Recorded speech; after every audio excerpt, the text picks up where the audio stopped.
1935년 어느 날 저녁, 펜실베이니아와 뉴욕의 한 대형 호텔에 갑자기 수천 명의 사람들이 나타났습니다.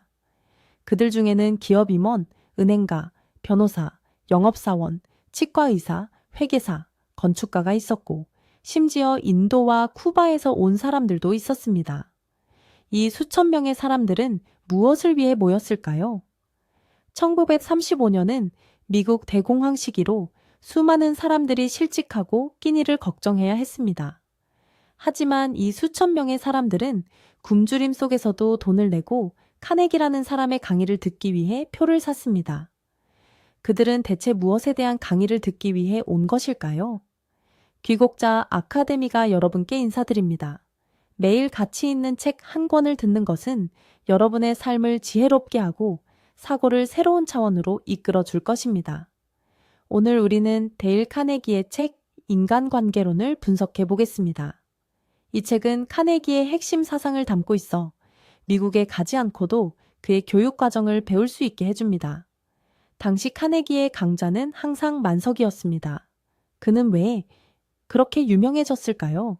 시카고 대학교가 2년간의 연구를 통해 한 가지 현상을 발견했습니다.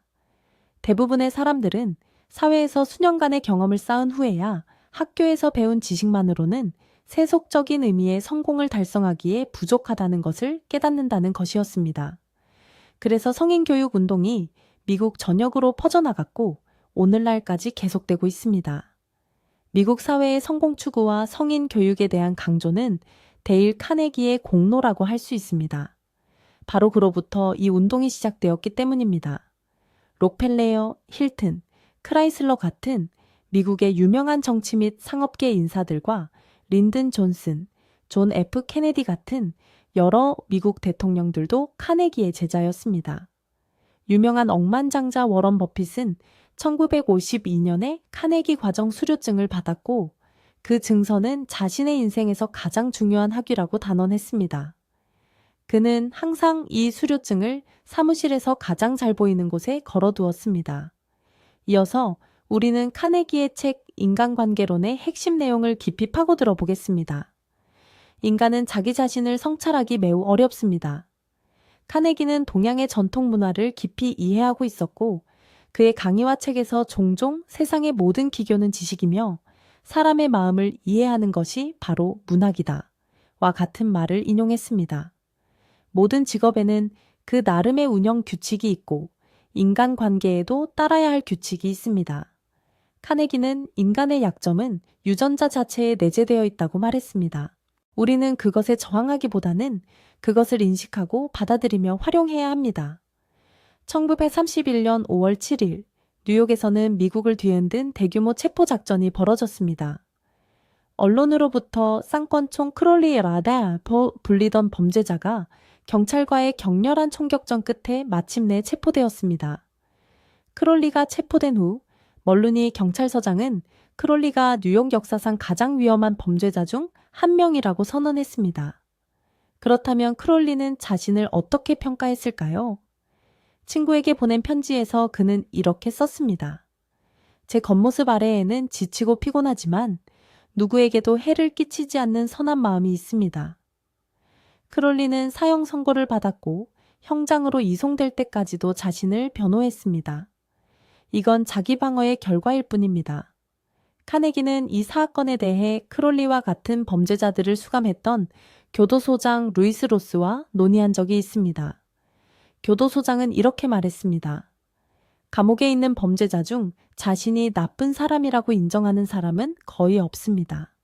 그들 역시 당신과 나처럼 인간적인 면이 있어서 자신의 행동을 정당화할 이유를 스스로 찾습니다. 금고를 열든 반가 새를 당기든 그들은 자신의 행동에 대한 적절한 이유를 찾으려 애씁니다.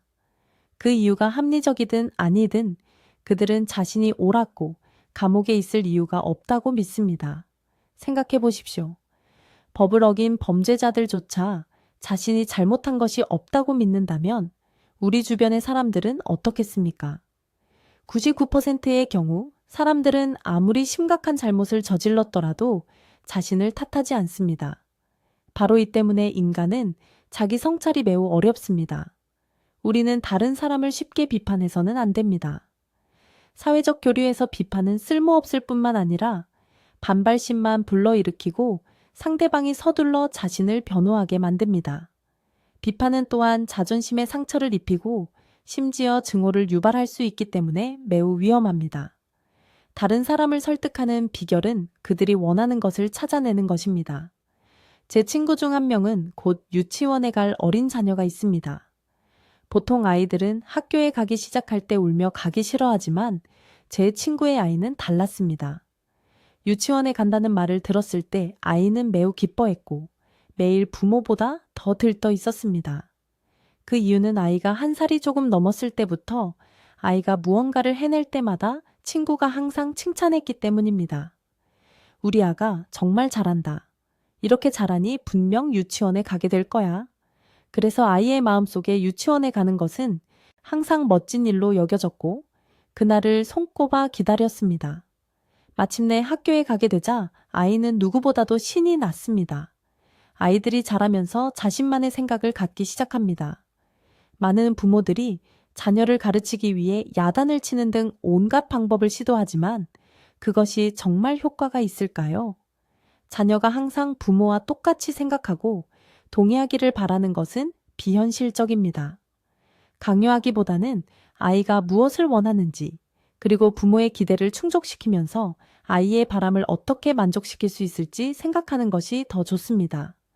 아이들도 그렇지만 어른도 다르지 않습니다. 누군가를 설득해야 할 때 서둘러 자신의 필요부터 이야기하지 마십시오. 말을 꺼내기 전에 상대방이 무엇을 원하는지 그리고 어떻게 하면 그들이 스스로 당신의 뜻에 따르게 할 수 있을지를 생각해 보십시오. 인간의 행동은 그들의 필요에서 비롯됩니다. 다른 사람을 설득하는 가장 좋은 방법은 그들의 강렬한 열망을 불러일으키는 것입니다. 철강광 앤드루 카네기는 이 심리 전술을 적용하여 사업에서 큰 성공을 거두었습니다. 한 번은 카네기와 조지 풀머니, 태평양 철도 회사에 객차를 공급하는 계약을 두고 경쟁할 때 카네기가 이 방법을 사용했습니다. 당시 카네기의 회사와 풀먼의 회사 모두 계약을 따내고 싶어 했고 양측은 이익이 거의 남지 않을 정도로 가격을 내리며 치열하게 경쟁했습니다. 마침내 카네기는 풀먼에게 합작하여 새로운 회사를 설립하자는 아이디어를 제안했습니다. 풀먼은 흥미를 보였지만 완전히 설득되지는 않았습니다. 그 후 풀먼이 물었습니다. 만약 우리가 합작한다면 새 회사의 이름은 무엇이 될까요? 카네기는 재빨리 대답했습니다. 물론 풀먼 팰리스카 컴퍼니가 될 겁니다. 이 말을 들은 풀먼은 미소를 지었습니다. 이 대화는 미국 철강 산업의 역사를 바꾸었고 카네기를 공식적으로 철강 광의 자리에 올려놓았습니다. 누구에게나 자신의 이름은 세상에서 가장 중요한 단어입니다.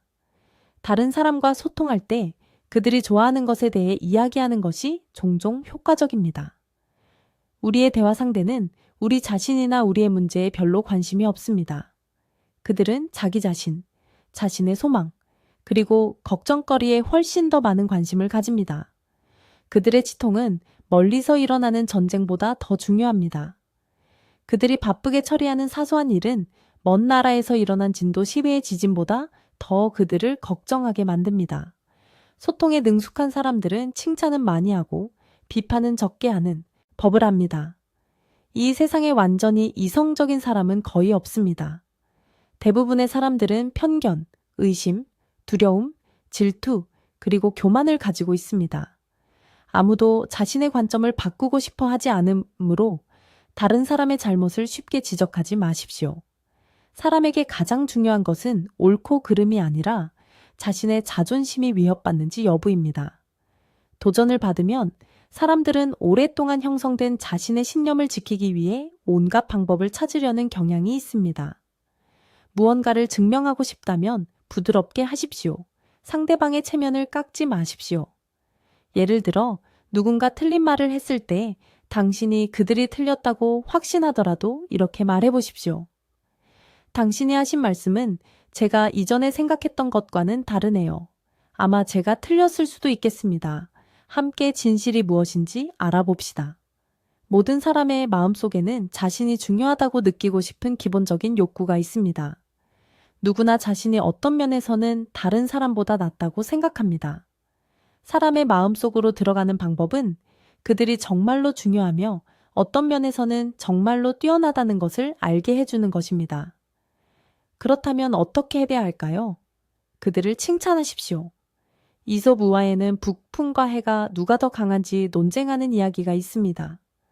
둘은 외투를 입은 남자의 옷을 누가 벗길 수 있는지 내기를 하기로 했습니다. 바람이 점점 더 세게 불었지만 행인은 외투를 더욱 단단히 여미었습니다. 그 후 해가 나타나 행인을 비추자 그는 더위를 느꼈고 마침내 스스로 외투를 벗었습니다. 여기서 얻을 수 있는 교훈은 사람들은 따뜻함을 느낄 때 마음을 엽니다. 카네기의 수강생 중 한 명인 제이콥 부인은 이 방법을 교묘하게 적용했습니다. 그녀가 관리하는 건설 노동자들은 일을 아주 잘했지만 매일 일이 끝난 후에는 건축 폐기물을 여기저기 흩어놓고 절대로 청소하지 않았습니다. 어느 날 모든 노동자들이 퇴근한 후 제이콥 부인은 직접 현장을 청소하고 모든 나무 조각들을 깔끔하게 정리했습니다. 다음 날 아침 제이콥 부인은 감독을 불러 말했습니다. 어젯밤에 여러분이 현장을 이렇게 깨끗하게 정리해 놓으실 줄은 몰랐어요. 정말 감동했습니다. 덕분에 현장이 정말 아름다워 보이네요. 이웃들도 제가 이렇게 좋은 작업팀을 둬서 운이 좋다고 하더군요. 그 결과 그날 이후로 노동자들은 항상 작업 후에 현장을 깨끗이 청소하고 모든 남은 자재를 구석에 가지런히 정리했습니다. 교육 전문가인 도행지 선생은 육제학교의 교장으로 재직한 적이 있습니다. 어느 날 그는 한 남학생이 친구를 때리는 것을 보고 즉시 그 행동을 막고 방과 후에 교장실로 오라고 했습니다. 방과야 후 도행지 선생이 교장실로 돌아왔을 때 그 학생은 이미 기다리고 있었습니다. 그는 사탕 하나를 꺼내며 말했습니다. 이건 네가 나보다 먼저 와서 주는 상이다. 도행지 선생은 이어서 말했습니다. 그리고 사탕 하나를 더 꺼내며 이것도 상이다. 내가 널 멈추라고 했을 때 바로 멈췄으니까. 이건 네가 나를 매우 존중한다는 뜻이야. 학생은 놀라며 사탕을 받았습니다. 도행지 선생은 계속해서 말했습니다. 방금 반 친구들에게 물어보니 네가 친구를 때린 이유는 그 친구가 여학생을 괴롭혔기 때문이라고 하더구나. 이건 내게 정의감이 있다는 뜻이지. 그러고는 세 번째 사탕을 꺼냈습니다. 그 순간 학생은 울음을 터뜨리며 말했습니다. 교장 선생님, 제가 잘못했어요. 친구가 잘못했더라도 제가 때리면 안 됐어요. 도행지 선생은 네 번째 사탕을 꺼내며 말했습니다. 네가 잘못을 인정했으니 이게 마지막 상이다. 우리 대화는 여기서 마치자. 4개의 사탕, 4번의 칭찬. 부드럽지만 효과적인 대화는 소년이 마음으로 승복하고 스스로 잘못을 인정하게 만들었습니다. 칭찬은 매우 중요합니다. 그래서 많은 사람들이 의견을 표현하고 싶을 때 칭찬으로 시작하지만 그 후에 습관적으로 하지만이라는 단어를 사용하여 화제를 전환합니다. 예를 들어 부모가 자녀의 부주의한 학습 습관을 고치고 싶을 때 종종 이렇게 말합니다. 아들아, 정말 잘했다. 이번 학기에 네가 발전한 모습이 정말 자랑스럽구나. 하지만 수학에 좀 더 신경 쓴다면 성적이 분명 더 좋아질 텐데. 이런 방식의 말은 문장 전체의 신뢰도를 떨어뜨리고 아이의 학습 태도를 개선하는 데에도 도움이 되지 않습니다. 하지만을 그리고로 바꾸면 문제가 쉽게 해결될 수 있습니다. 예를 들어 아들아, 착하다. 이번 학기에 네가 발전한 모습이 정말 자랑스럽구나. 그리고 다음 학기에도 지금처럼 신중하고 성실한 태도를 유지한다면 네 성적은 지금보다 훨씬 더 좋아질 거야. 이렇게 말하면 아이는 부모의 칭찬을 받아들이면서도 그 후에 비판받을까봐 걱정하지 않게 됩니다. 다른 사람과 협상할 때는 동의하는 점을 강조하고 처음부터 차이점에 너무 집중하지 마십시오. 상대방이 네라고 말하게 유도하고 아니요라고 말할 기회를 주지 마십시오. 아니요는 넘기 가장 어려운 장애물 중 하나입니다. 한번 아니요라고 말하면 인간의 자존심은 그 관점을 고수하도록 강요합니다. 소통을 잘하는 사람들은 항상 상대방이 처음부터 네라고 말하게 하여 긍정적인 심리적 기반을 만들고 긍정적인 방향으로 반응을 유도합니다. 은행에서 일하는 제 친구는 이 책을 읽고 나서 몇 가지 설득 기술을 시도해 보기로 했습니다. 그는 고객이 네라고 말하게 하는 법을 배웠습니다. 어느 날 한 나이 든 고객이 은행에 거래를 하러 왔는데 그분은 휴대전화도 없었고 가족의 연락처를 제공하고 싶어 하지 않았습니다. 어떻게 이 노인을 설득할 수 있을까요? 은행 직원은 그분에게 말했습니다. 어르신 입장에서 생각해보면 이런 정보는 사실 반드시 기입할 필요는 없다고 생각합니다. 어르신이 답했습니다. 맞아요, 맞아. 난 그냥 돈 좀 맡기러 왔을 뿐이야. 어르신이 처음으로 네라고 답하자 은행 직원은 계속해서 말했습니다. 어르신, 한 가지 더 여쭙고 싶은데요. 만약 긴급한 상황이 발생했을 때 이 은행에 있는 예금을 가족에게 물려주고 싶으신가요? 어르신이 대답했습니다. 그럼요, 당연하지. 만약 가족의 연락처를 은행에 제공해 주시면 저희가 어르신의 뜻에 따라 정확하게 가족에게 돈을 이체해 드릴 수 있습니다. 그렇게 하면 돈을 잃어버릴 염려도 없고 매우 안전합니다. 어르신이 다시 대답했습니다. 맞아. 3번 NA라고 대답한 후 어르신은 마침내 편안하게 은행 직원의 조언을 받아들였습니다. 역사상 가장 현명한 철학자 중 한 명인 소크라테스는 어떻게 다른 사람을 설득했을까요? 그가 창간한 소크라테스식 대화법은 사실 상대방이 네라고 말하게 하는 전략에 기반을 둡니다. 소크라테스는 대화할 때 교묘한 접근법을 사용하여 상대방이 고개를 끄덕이며 동의하게 만든 후 계속해서 일련의 질문을 던져 상대방이 끊임없이 동의하게 했습니다. 결국 상대방은 원래 자신의 관점과는 전혀 다른 결론을 스스로 내리게 됩니다. 다른 사람들이 스스로를 고귀하게 느끼게 만들면 그들은 기꺼이 당신을 도울 것입니다. 300년 전 과학자 갈릴러는 이렇게 말했습니다. 당신은 다른 사람에게 무언가를 가르칠 수 없다. 당신이 할 수 있는 유일한 것은 그들이 스스로 깨닫도록 이끌어주는 것뿐이다. 다른 사람이 우리에게 강요하는 관점보다 우리 스스로 내린 결론을 더 신뢰하지 않나요? 만약 대답이 그렇다라면 왜 우리는 자신의 관점을 다른 사람에게 강요해야 할까요? 교묘하게 이끌어 상대방이 스스로 결론을 내리게 하는 것이 현명한 방법입니다. 아무도 강매당하는 것을 좋아하지 않으며 강제로 일을 하도록 강요받고 싶어 하지도 않습니다. 인간은 스스로 결정을 내린다는 느낌을 좋아합니다. 인간의 모든 행동에는 보통 2가지 이유가 있습니다. 하나는 고상한 명분이고 다른 하나는 실제 동기입니다. 다른 사람을 변화시키고 싶다면 그들이 더 고상한 이유를 생각하도록 도와주십시오. 제1차 세계대전 당시 윌슨 미국 대통령은 유럽의 각국을 중재하기 위해 신뢰하는 사람을 평화사절로 보내기로 결정했습니다. 이 소식을 들은 당시 국무장관 윌리엄 브라이언은 매우 흥분했습니다. 평화주의자였던 그는 나라에 기여하고 역사에 이름을 남기고 싶어 했습니다. 하지만 놀랍게도 윌슨 대통령은 다른 사람, 에드워드 하우스 대령을 대신 보냈습니다. 하우스 대령은 브라이언의 기분을 상하게 하고 싶지 않았지만 대통령의 결정을 직접 그에게 알려야 했습니다. 대령은 브라이언에게 말했습니다. 제가 유럽의 평화사절로 가게 될 것이라고 들었습니다. 브라이언은 즉시 얼굴에 실망감을 드러냈습니다. 왜냐하면 그는 원래 자신이 그 역할을 맡고 싶어 했기 때문입니다. 대령은 그에게 말했습니다. 대통령께서는 이 일을 너무 크게 벌이지 않는 것이 좋다고 생각하십니다. 만약 장관님께서 유럽에 가신다면 사람들은 왜 유명한 브라이언 국무장관이 여기에 왔을까 추측할 것이고 이는 분명 큰 혼란을 야기할 것입니다. 하우스 대령의 암시는 매우 분명했고 브라이언은 매우 기뻐했습니다. 하우스 대령은 인간의 심리를 잘 이해하고 그 약점을 활용하는 방법을 알았습니다. 이 방법은 고위 정치인들만을 위한 것이 아니라 평범한 슈퍼마켓 관리자도 적용할 수 있습니다. 한 식품점에서 한 직원이 자주 가격표를 잘못 붙여 고객들의 불만과 불평을 샀습니다.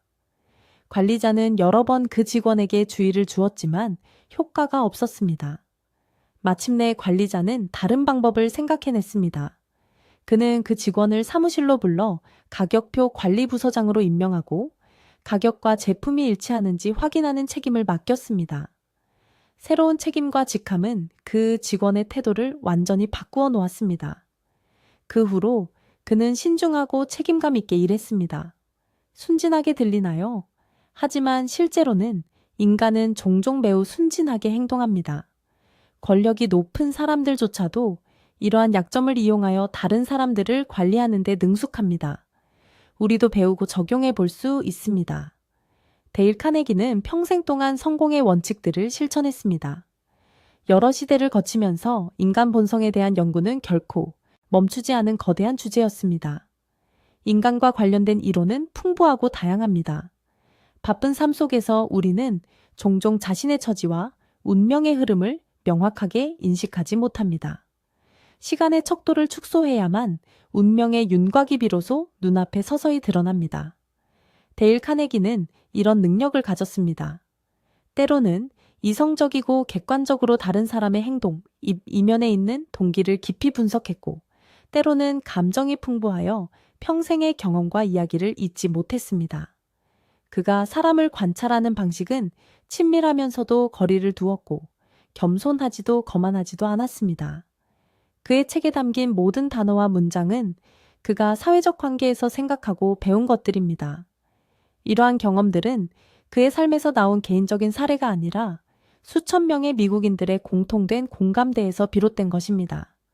그는 삶의 경험들을 정제하여 인간 본성에 대한 깊은 통찰력으로 결론 내렸고 인간관계의 원칙들을 해석했습니다. 어두운 거리에서 자란 NBA 선수든 차고에서 창업한 실리콘밸리의 천재든 심지어 역사를 바꾼 정치 지도자들까지 모두 이 소박한 진리들을 적용했습니다. 아메리칸 드림의 핵심은 개인의 노력을 통해 더 나은 삶을 성취하는 것이며 데일 카네기 자신의 삶 또한 이러한 원칙들을 실천한 증거입니다. 책에서 카네기는 진심 어린 탄식을 합니다. 내 삶을 돌이켜보면 모든 것이 눈앞에 선명하게 드러난다. 데일 카네기의 경력은 우여곡절로 가득했고 그의 삶 자체가 감동적인 이야기입니다. 카네기는 미주리의 작은 농장에서 자랐고 12살이 되어서야 처음으로 기차를 보았습니다. 하지만 46세가 되었을 때 그는 아시아의 홍콩에서부터 유럽 최북단의 함메르페스트까지 전 세계를 여행했습니다. 그의 발자취는 모든 곳에 찍혔습니다. 미주리에서 딸기를 따며 시간당 약 50원밖에 받지 못했던 소녀는 나중에 세계에서 가장 비싼 교육가 중 한 명이 되었습니다. 옛날 목장에서 소를 치던 소녀는 이제 전 세계를 날아다니며 각국의 왕족, 대통령, 그리고 경제 지도자들과 교류했습니다. 권력 있는 사람들부터 유명 인사까지 그들 모두가 그의 제자이자 친구가 되었습니다. 젊었을 때 카네기는 학업에 많은 어려움을 겪었습니다. 그의 가족이 운영하는 작은 농장에는 끊임없이 재앙이 닥쳤습니다. 매년 홍수가 났고 그들이 키우던 새끼 돼지들은 전염병으로 계속 죽어갔습니다. 은행은 주택담보대출 때문에 재산을 압류하겠다고 위협했습니다. 절망 끝에 카네기의 부모는 모든 재산을 팔고 가족 모두 미주리의 워런스버그로 이사하기로 결정했습니다. 그때 카네기는 시내에 있는 학교에 다녔는데 기숙사 비용이 하루에 약 1,000펀드밖에 안 됐지만 그의 가족은 그 돈조차 낼 여유가 없었습니다. 그는 매일 학교를 오가기 위해 최소 5km를 걸어야 했습니다. 학교에 600명 학생 중 시내에 머물 돈이 없는 학생은 단 6명이었고 카네기는 그중 한 명이었습니다. 그는 자신의 가난 때문에 극심한 수치심을 느꼈습니다. 자존감이 낮아질수록 그는 자신을 증명할 방법을 더욱 갈망했습니다. 그는 학교에서 두각을 나타내는 그룹이 축구선수, 농구선수, 그리고 웅변 및 토론대회 우승자들이라는 것을 금방 깨달았습니다. 운동에 재능이 없다는 것을 안 카네기는 웅변대회에서 우승하기로 결심했습니다. 그는 몇 달 동안 매일 시간을 쪼개 연습하며 준비했습니다. 그렇게 철저히 준비했음에도 불구하고 카네기는 계속해서 실패했습니다. 그는 깊은 좌절감에 빠져 자살까지 생각했지만 끈질기게 버텼습니다. 그리고 어느 날 그는 한 대회가 아니라 모든 대회에서 우승했습니다. 그 후 대학을 졸업한 카네기는 통신교육과정의 영업사원이 되었지만 그의 열정적인 소개에도 불구하고 판매 실적은 좋지 않았습니다. 결국 그는 새로운 일자리를 찾기 위해 오마하로 가기로 결정했습니다. 사우스 오마하에 도착한 그는 한 회사에서 베이컨, 비누, 돼지기름을 파는 영업사원 일자리를 구했습니다. 카네기는 책을 통해 열심히 공부했고 인디언들을 방문하고 그들과 카드놀이를 하며 외상값을 받아내는 방법을 찾았습니다. 만약 식료품점 주인이 베이컨과 햄을 주문하고 돈이 없으면 그는 외상을 주고 선반에서 신발 한 다스를 받아 빚을 갚는 방법을 생각해냈습니다. 그는 그 신발들을 철도 노동자들에게 팔아 그 돈으로 회사의 빚을 갚았습니다. 2년이라는 짧은 기간 동안 그는 실적이 부진했던 판매 지역을 되살려 거의 꼴찌에서 매출 1위로 만들었습니다. 회사는 그에게 급여 인상과 승진을 제안했지만 카네기는 거절하고 뉴욕으로 가서 가르치는 일로 생계를 꾸리기로 결심했습니다. 무엇을 가르칠까? 대학 시절을 돌이켜보니 그의 자신감, 용기, 침착함, 그리고 사업상의 소통 능력은 모두 대중연설 기술을 연마한 데서 비롯되었다는 것을 깨달았습니다. 대학의 다른 모든 과목을 합친 것보다도 그 훈련 과정이 더 효과적이었습니다. 그래서 그는 이리 뉴욕의 기독교 청년회의 기업가들을 위한 연설 강좌를 개설할 기회를 요청했습니다. 그들은 이전에 비슷한 강좌들이 실패했기 때문에 급여는 지급하지 않는 조건으로 동의했습니다. 카네기는 수익 분배 방식으로 가르치는 것에 동의했습니다. 단 3년 만에 그들이 그에게 지불한 수수료는 하룻밤에 약 3만 원에 해당하는 금액이 되었습니다. 이 강좌는 회원들의 입소문을 통해 빠르게 성장했고 다른 도시로 퍼져나갔습니다. 카네기는 런던과 파리까지 가서 강연을 시작했습니다. 많은 기업가들이 그를 찾아왔는데 기존의 학습 자료들이 너무 학문적이고 비현실적이라고 느꼈기 때문입니다. 처음에는 카네기도 대중연설만 가르치려 했지만 그의 수강생들은 모두 거의 30년 동안 교실에 앉아본 적 없는 비즈니스계 사람들이었습니다. 그들은 즉각적인 결과를 원했고 배운 것을 다음 날의 토론과 상업 협상에 바로 적용하기를 바랐습니다. 그래서 카네기의 강좌는 빠르고 실용적이어야 했습니다. 그는 연설 기술, 판매 방법, 인간관계, 그리고 응용 심리학을 결합한 독특한 교육 시스템을 개발하여 뛰어난 효과를 창출했습니다. 1929년 금융 거품 붕괴로 미국 경제가 무너지면서 대공황이 시작되었습니다. 금융 및 실물 경제 분야가 심각하게 파괴되었고 삶에 대한 국민들의 신뢰는 최저 수준으로 떨어졌습니다. 데일 카네기의 책 인간관계론이 세상에 나왔습니다. 이 책은 지난 80여 년 동안 수백만 명에게 영감을 주며 살아남았고 미국 성인 교육 분야에 큰 혁명을 일으켜 오늘날까지 깊은 영향을 미치고 있습니다. 데일 카네기는 사람들이 성공을 추구하도록 격려했을 뿐만 아니라 책의 마지막 부분에서 개인의 행복과 성공에 있어 가족이 직업보다 훨씬 더 중요하며 심지어 삶과 죽음에 관련될 수 있다고 상기시켰습니다. 그는 행복한 결혼과 가정을 위한 입가지 원칙을 공유하기 위해 한 챕터를 할애했습니다. 1. 잔소리하지 마세요. 2. 상대방을 바꾸려 하지 마세요. 3. 서로 비판하지 마세요. 4. 배우자를 진심으로 높이 평가하세요. 5. 여성의 눈에는 사소한 디테일이 가장 중요하며 관심은 작은 것들을 통해 표현됩니다. 6. 배우자에게 예의를 지키고 존중하는 것을 잊지 마세요. 7. 부부 사이의 성생활은 매우 중요하므로 소홀히 해서는 안 됩니다. 1955년 데일 카네기는 세상을 떠났습니다. 세상을 떠나기 전 한 대화에서 그는 이렇게 말했습니다. 저도 제가 수백만 명의 삶을 바꾸게 될 줄은 몰랐습니다. 오늘 내용 시청해 주셔서 감사합니다. 인간관계론 요약 및 해설은 여기까지입니다. 인간관계론에 대한 개인적인 의견이 있으시면 댓글로 남겨 공유해 주세요. 제 내용이 가치 있다고 생각하시면 친구나 가족과 공유하는 것을 잊지 마세요. 안녕히 계시고 다음에 다시 뵙겠습니다.